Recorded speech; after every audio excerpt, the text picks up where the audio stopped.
Donc dans cette vidéo, on reprend le travail qu'on a entamé mercredi, donc, qui est la résolution d'équations avec des quotients. Alors, on voit un exemple.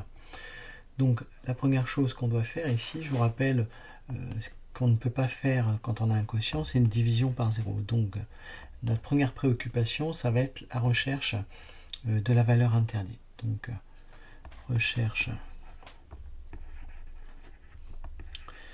de la valeur interdite. Donc, ici, donc, on ne veut pas de division par 0. Et donc, on va se poser la question, quand est-ce que cela peut arriver d'avoir une division par 0? Donc, ça va arriver à la condition que le x plus 2 soit égal à 0. Donc, le x plus 2 est égal à 0. Ça, ce qui signifie que x est égal à moins 2.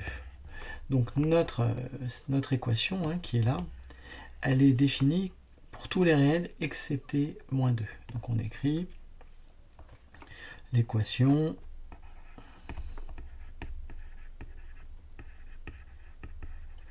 est définie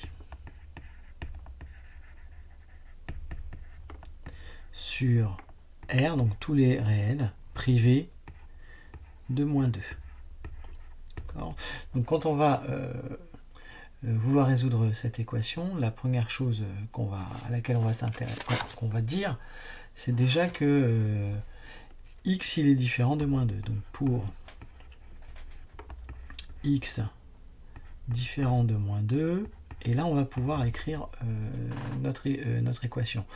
Donc j'avais x au carré moins x moins 6 sur x plus 2 est égal à moins 1, donc je vais le recopier. Voilà. Et donc, ce qu'on va faire, quand j'ai un quotient, quand j'ai une équation avec un quotient, moi ce qui m'intéresse, c'est d'avoir 0 à droite. Et là, malheureusement, j'ai moins 1. Donc, pour s'en débarrasser, tout simplement, ce que je vais faire, c'est de rajouter 1 de chaque côté. Et de cette manière, je vais avoir apparaître 0 à droite du signe égal. Donc ça va donner x au carré moins x moins 6 sur x plus 2, auquel j'ajoute 1. Mais ça, tout ça, c'est égal à... Alors attendez, je vais laisser un peu d'espace. C'est égal à 0. Alors, comme on a vu en cours, quand on a un quotient et qu'on a un entier, quand on veut les ajouter, il faut les mettre sous le même dénominateur. Donc, je vous reprenais par exemple l'exemple qu'on avait pu voir en classe avec des fractions. Quand je fais 4 septièmes plus 2, ma préoccupation, ça va être de tout mettre par exemple en septième, de choisir un dénominateur commun qui sera 7, et j'écrirai ça. Mais qu'est-ce qui va jouer ici? Quel est mon dénominateur ici? C'est x plus 2, c'est ce qui joue le rôle de 7. Donc qu'est-ce qu'on fait ici? Si on regarde bien, je tire un trait de fraction comme en bas, et je mets en bas mon dénominateur que j'ai avant, donc x plus 2, et en haut, je vais mettre encore x plus 2. D'accord? Ça, je vais pouvoir l'effacer. Je reviens avec mon crayon bleu. Donc j'en suis ici. Donc j'écris proprement ce que j'ai. Donc j'ai x au carré moins x moins 6 sur x plus 2 d'un côté. Et puis 1 fois x plus 2, ça donne tout simplement x plus 2. Donc sur x plus 2 égale à 0. Et puis on se rappelle, par exemple, quand on veut faire 2 septièmes plus 3 septièmes, ce qu'on fait dans sa tête, on fait 2 plus 3 sur 7 et on dit que ça fait 5 septièmes. Et là, c'est exactement la même chose. Donc, on voit que j'ai deux quotients, comme ici, et je vais l'écrire avec un seul trait de fraction. Donc, je vais dire que c'est x au carré moins x moins 6 plus x plus 2. Le tout sur x plus 2 qui est égal à 0.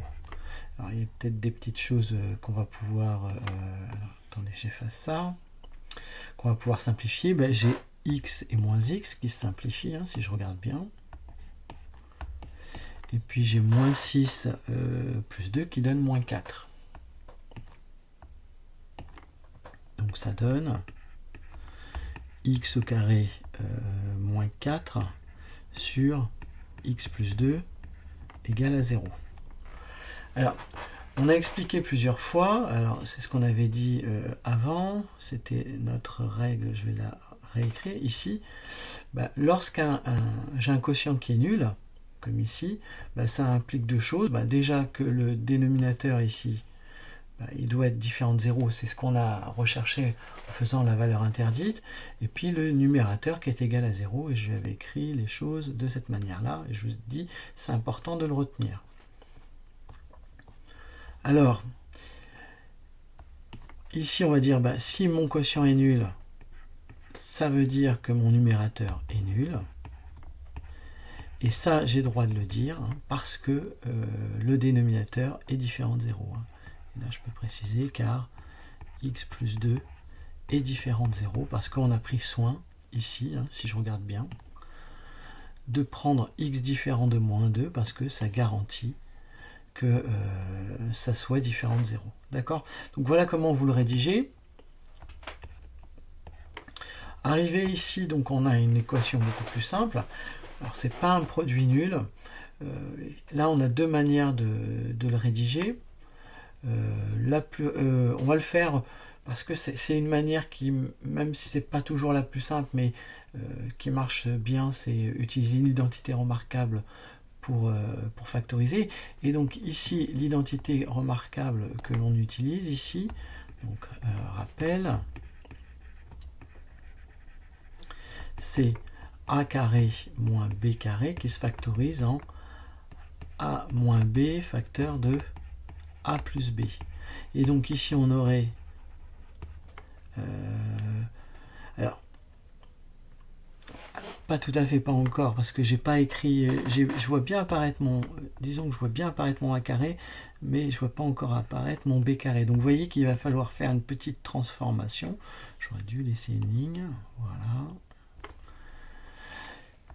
pour l'écrire comme ça en disant, ici je reconnais en 4 le carré de 2. Voilà, vous voyez, comme ça. Et du coup, je vois bien apparaître donc mon identité remarquable en prenant tout simplement a égale x et b égale 2. Donc comment ça se factorise? Tout simplement en disant que j'obtiens x moins 2 facteur de x plus 2 est égal à 0. Et là-dedans, je reconnais un produit nul.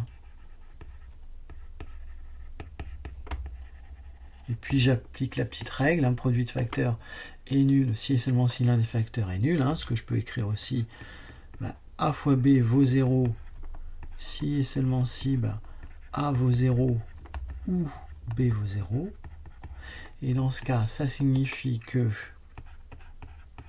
soit c'est x moins 2 qui vaut 0, soit c'est x plus 2 qui vaut 0. D'accord? Donc, si x moins 2 vaut 0, ça signifie que x est égal à 2. Et sinon, ça signifie que x est égal à moins 2. Et là, je vais faire attention parce que j'ai dit qu'il fallait prendre la précaution de choisir x différent de moins 2. Et ça fait partie des valeurs interdites. Donc ici, je vais dire, attention, ça c'est une valeur interdite. Attention, valeur interdite. Donc comme c'est une valeur interdite, il va falloir l'exclure. Et donc qu'est-ce qui me reste comme solution?